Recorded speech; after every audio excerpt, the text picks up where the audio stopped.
une fille muette se voit soudainement obligée de chanter sur scène par la maîtresse de son petit ami, qui pensait ainsi l'humilier. Contre toute attente, la jeune fille se dirige vers la scène avec calme. Son petit ami tente alors de l'arrêter, craignant qu'elle ne perde sa dignité, mais elle le repousse fermement et continue d'avancer avec assurance. Lorsqu'elle commence à chanter et que sa magnifique voix emplit la salle, tout le monde est stupéfait, et l'homme réalise alors, horrifié, que celle qui l'a accompagnée pendant ses moments les plus désespérés n'a jamais été sourde ni muette.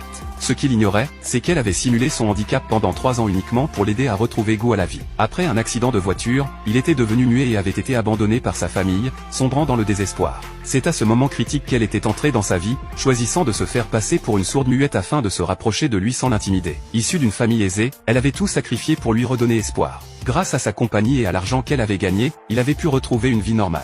Il s'aimait profondément, et elle comptait lui révéler la vérité après la fête de l'école. Mais une fois qu'il eut retrouvé la parole, il commença à la rejeter, allant jusqu'à la tromper ouvertement avec sa maîtresse. Lors de la fête, elle assiste impuissante à une scène intime entre eux, et avant même qu'elle ne dise un mot, il tente de la chasser, la jugeant indigne d'être là. Elle ne s'attendait pas à ce que ces 3 années de dévouement soient perçues comme un fardeau. Pourtant, elle ne dit rien, refusant encore d'abandonner cet amour. Le lendemain, jour de son anniversaire, il lui prépare un petit déjeuner et lui propose d'aller au cinéma, lui laissant croire qu'il tient encore à elle. Mais l'instant suivant, la maîtresse lui arrache le plateau des mains, pensant qu'elle ne peut pas entendre, et l'homme part avec elle sans se retourner. Dévastée, trempée par la pluie, la jeune fille les croise à nouveau, main dans la main. Peut-être dans un dernier élan d'espoir, elle lui demande de la raccompagner, mais il la rejette froidement, par peur du regard des autres, comme si elle n'était qu'une étrangère. C'est à ce moment précis qu'elle prend conscience de la cruauté de la situation, ses sacrifices étaient devenus ridicules. Quand sa mère l'appelle pour lui proposer de partir étudier à l'étranger, elle accepte enfin. Le jour du gala, à peine arrivé dans la salle, l'animateur lui colle un numéro sur la poitrine et lui dit que c'est bientôt son tour de chanter. Avant qu'elle n'ait le temps de réagir, son ancien petit ami monte sur scène pour l'humilier, déclarant qu'une muette n'a pas sa place dans une compétition,